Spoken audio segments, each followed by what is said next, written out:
Today, my dear friends, we're going to use one finger and our thumb to play this fantastic song. Now, I'll teach you how to play the song. I'm not going to sing it. I'll probably get a copyright strike, but you'll know it as soon as I hit the first couple of notes. Keep your eye on this hand.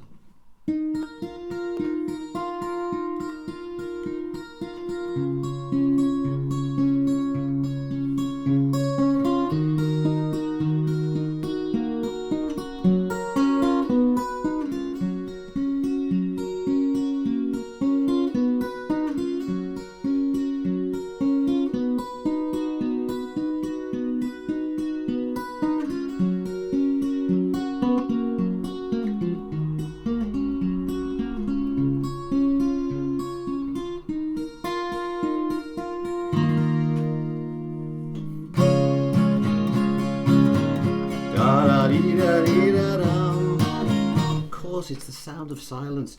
What a fantastic song. The reason I'm doing it, and the reason I didn't sing it, well, two reasons I didn't sing it. One, because it's far too high and I would make a complete fool of myself.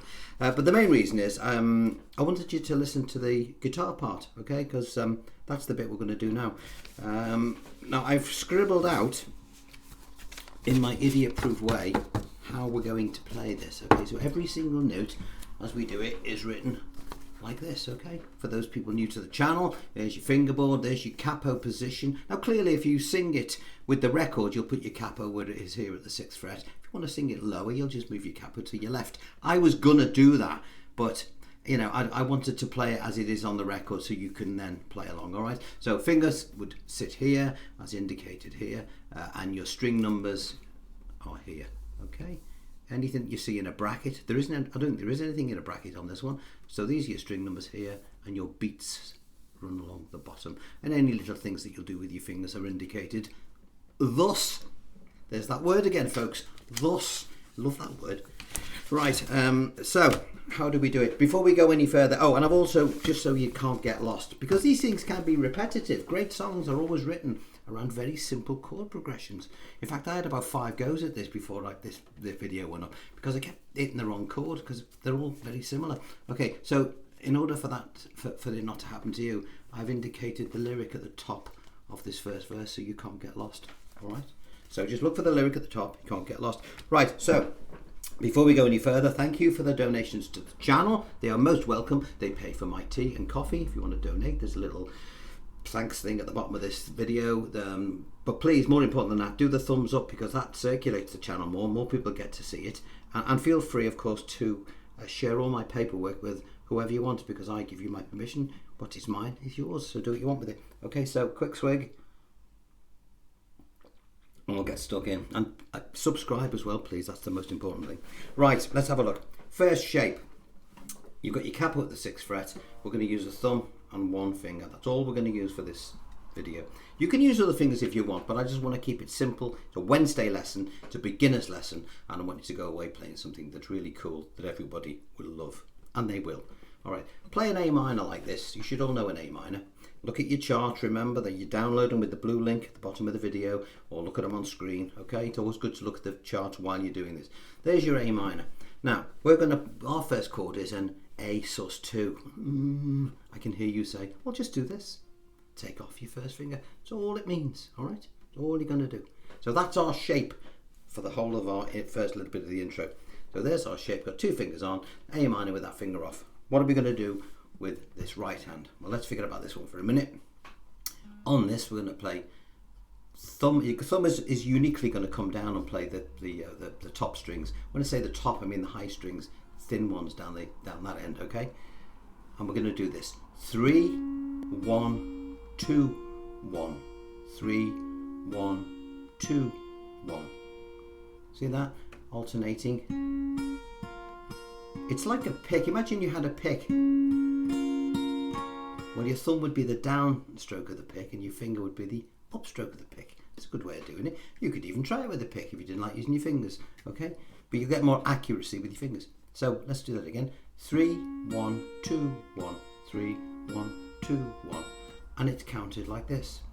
1 and 2 and 3 and 4 and there's your first bar. Now let's put our fingers on, put the 2 layers of information together. Layer 1, and we'll do layer 2, i.e. the pick, and we get this. And immediately you've got sound of silence.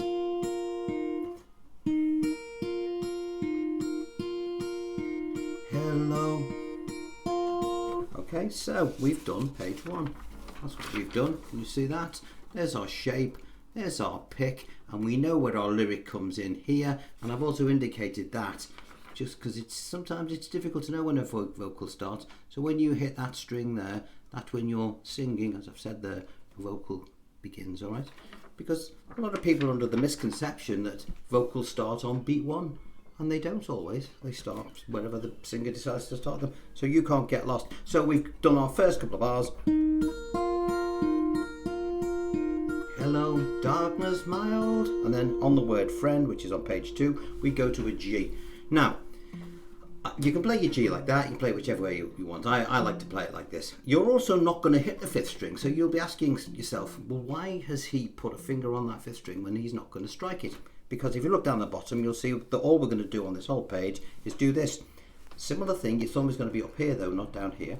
We're going to play 6 1 3 1 6 1 3 1 6 1 3 1 6 1 3 1. Okay, we're going to do that 4 times.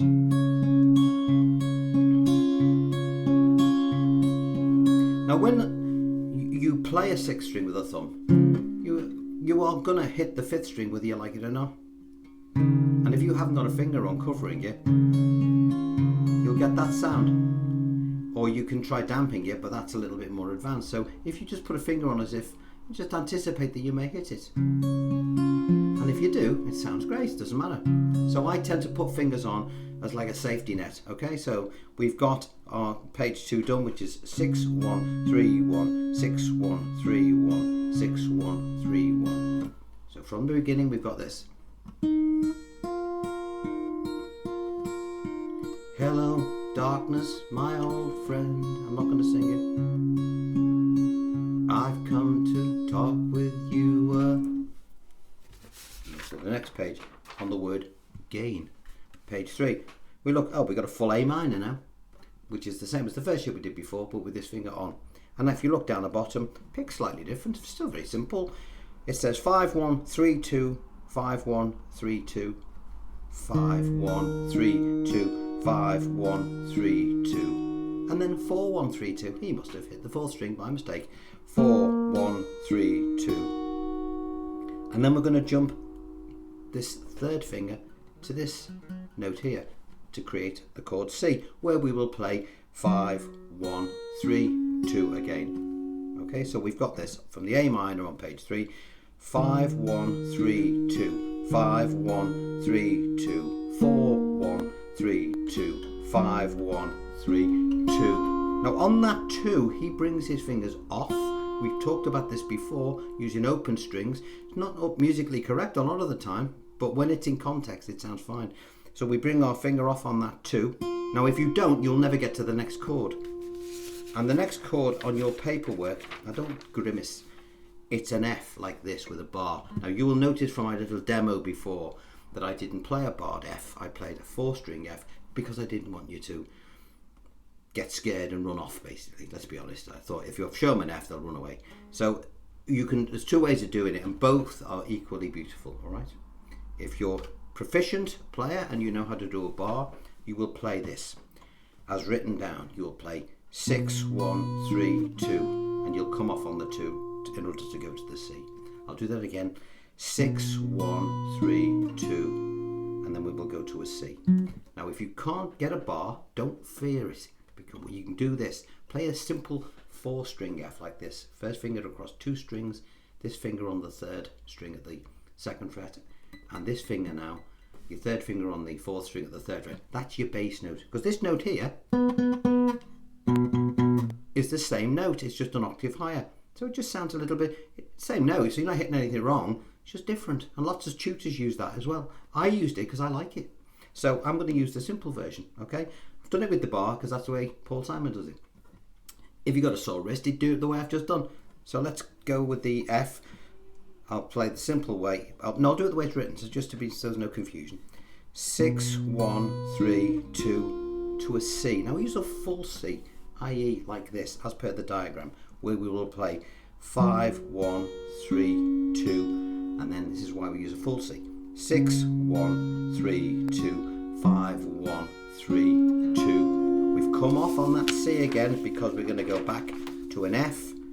6, 1, 3, 2. Come off on the 2 for the F because we're going to go back to the C. 5, 1, 4, 2, 6, 1, 4, 2. Come off on the C because we're going to go back to the F one more time. Don't forget, you can work your way through this. F, now you can play it with the 4-string version. If you were, you would play 4, 1, 3, 2, as opposed to what I'm going to do now, which is 6, 1, 3, 2.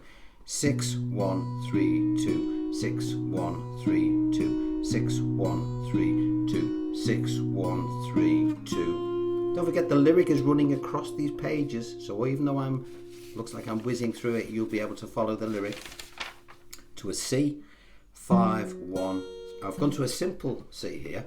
Why have I done that? Because we've got a little bit of jiggery pokery to do. Very simple jiggery pokery. 5, 1, 3, 2, 5, 1. And then we'll bring this finger to hit the 4th string. Sorry, I hit the 3rd. And then we'll bring it off and play the 4th string again. Let me play page 7 again. You can hear where it's going now.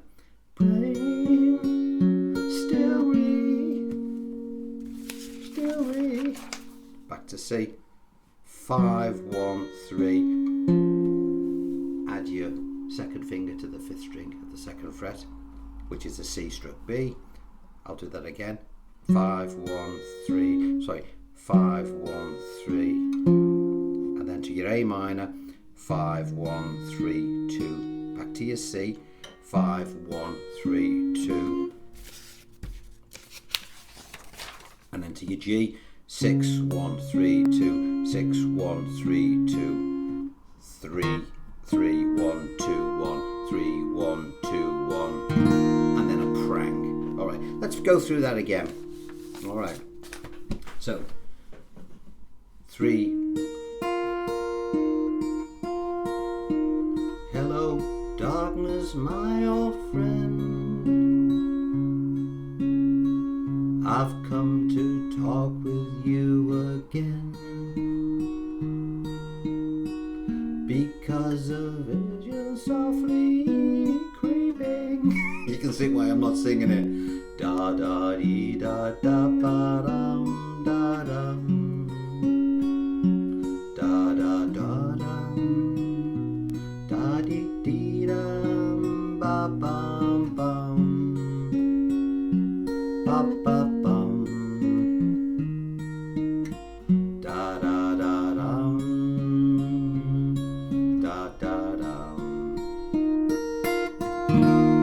When you get to that final prang, you will look at your page 10 now, and this is the layout of your 2nd verse where you will start to strum. So there's our prang, or hold as I put it, and you'll go, and this is where you'll go, in restless dreams I walk a tree. Now when he's playing this, you know, I always tell you about bringing fingers off and there's controversy of whether you should or you shouldn't. Well, this is what does when he plays it. There's your layout for the track here, and you see there's your lyric, your chords are above it, very, very straightforward. Where there's 2 chords to the bar, you'll see it written like this, okay? See that? It only happens a couple of times. Oh, there's a couple of times when he just does 2 beats on a bar. Now, in other verses, that particular bar will have 4 beats, but in this particular verse, it's 2. So just look out for that. It's dead easy. You know, you'll notice it when you listen to the rest of the track. I've only given you this one verse because everything is the same other than that one thing. So just look out for those 2 beats, 4 beats to the bar. You'll know where they are when you come to them. So we've got in restless dreams I walked a G. Let's just keep your strum simple. You could pick a pleck up at this point if you wanted to, or you can just pretend you've got one and just use your nails like this, which I'm going to do. So G, G, G, G, G, A minor.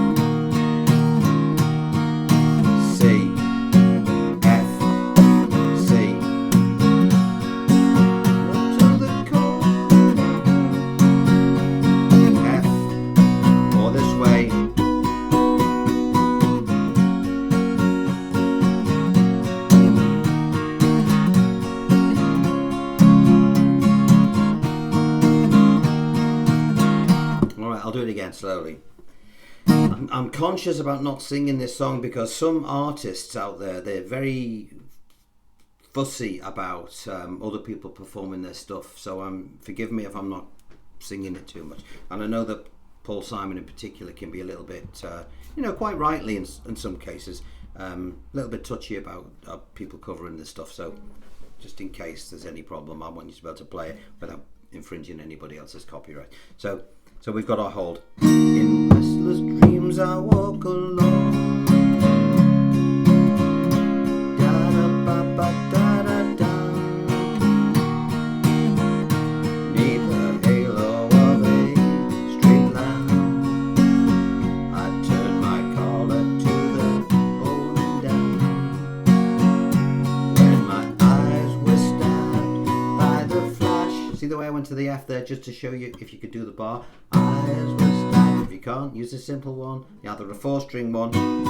Try and mute these two. If you can't do a 4-string one, or if you can't do a 6-string one, try a 5-string one. Was stabbed by the flash of a neon light that split the night